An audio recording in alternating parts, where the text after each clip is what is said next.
दोस्तों नमस्कार, BMP news पे एक बार फिर से आप सभी का स्वागत है। दोस्तों आज ग्वालियर में हाई कोर्ट में जिस तरीके से बाबा साहब की प्रतिमा को लेकर काफ़ी समय से गहमा-गहमी का माहौल बना है, अभी जिस तरीके की प्रतिक्रियाएं विरोधी पार्टियों से आ रही हैं और उन्हीं प्रतिक्रियाओं का टारगेट करने के लिए आज हमारे साथ में हैं एडवोकेट राय सिंह बौद्ध जी। आइए इनसे सर आपका बीएमपी का। सबसे पहले तो बहुत बहुत धन्यवाद आपका।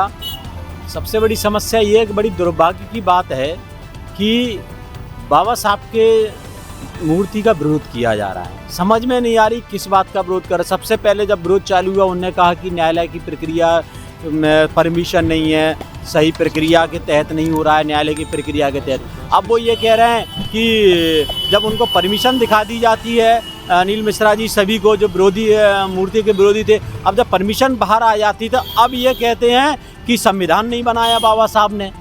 अब जब बाबा साहब ने संविधान ने बनाया, अब उसके बाद दूसरी चीज़ आती है कि हम मूर्ति ही नहीं लगने देंगे। भाई अनिल मिश्रा जी के कि मैंने कोई ग्वालियर न्यूज़ चैनल है उस पर उनकी मैं सुन रहा, वो ये कह दे कि हम अब किसी भी हर हालत में बाबा साहब की मूर्ति नहीं लगने देंगे और न्यायालय में छोड़िए कि हम देश में कहीं भी नहीं लगने देंगे। अरे वो कौन होते हैं? अनिल मिश्रा कौन होते हैं लगाने वाले? भाई ये देश संविधान से चलता है, प्रक्रिया है, सारी चीज़ है, इसमें लगाने के लिए शासन है, प्रशासन है, उनका काम है मूर्ति लगाने का। और इनने क्या ठेका ले रखा है पूरे देश का? है सब मूर्ति नहीं लगाने देंगे, ये क्या बात होती है? इतने पढ़ा लिखा हुआ है, वेल एजुकेट व्यक्ति, सीनियर अधिवक्ता होके ऐसी मानसिकता, जातिवादी मानसिकता को लेकर बात कर रहा है, ये बड़ी दुर्भाग्य वाली बात है। एक तरफ वो कह रहे हैं कि बी आर साहब ने संविधान लिखा है, उनकी मूर्ति लगना चाहिए, और दूसरी तरफ वो संविधान को खुद ही नहीं मान रहे हैं। क्या कहना चाहोगे? उनकी मानसिकता को क्या कहना चाहोगे? अरे भाई जिनका भी ये नाम ले रही हैं कि उनने संविधान बनाया है, तो उनका बता तो दो संविधान में योगदान क्या रहा है, कहाँ कहाँ किस किस जगह से उन्होंने संविधान खोजा है, क्या क्या उन्होंने लिखा है, कहाँ कहाँ जगह से ये प्रारूप होना चाहिए, मतलब कि क्या रूपरेखा हो रही, कितना योगदान रहा, तो वो चीज़ें बाहर लेके आओ ना।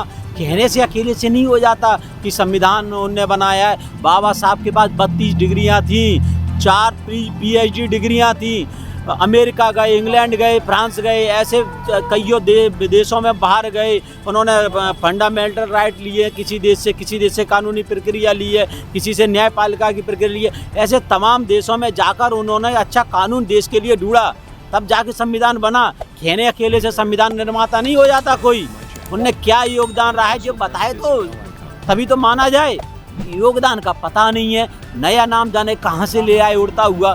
तो मेरा यही कहना है कि संविधान बाबा साहब ने बनाया, ये पूरे देश ने, ये सरकार साबित कर चुकी है, किताबों में लिखा है, बचपन से हम पढ़ रहे हैं कि संविधान किसने बनाया है, संविधान सभा के अध्यक्ष कौन थे, किसने कितना काम किया है। भाई समिति में काफ़ी सदस्य थे, कोई अपने निजी पर्सनल काम के कारण नहीं कर पाए संविधान बनाने का काम, कोई बीमार हो गया, किसी का निधन हो गया, मतलब सबसे ज़्यादा अगर अहम भूमिका का जो काम रहा है तो वो बाबा साहब का रहा है। तो इसमें बहस करने का कोई मुद्दा ही नहीं है। भाई ये आज़ादी जब से संविधान लागू हुआ है तब इस कोई बहस का मुद्दा ही नहीं है। कुल मिला के कि हमारे पास कोई मुद्दा नहीं है, मूर्ति नहीं लगे, सिर्फ एक ही मुद्दा है। तो मूर्ति ना लगने के लिए नई नई चीज़ें ले आते, कभी प्रक्रिया का विरोध,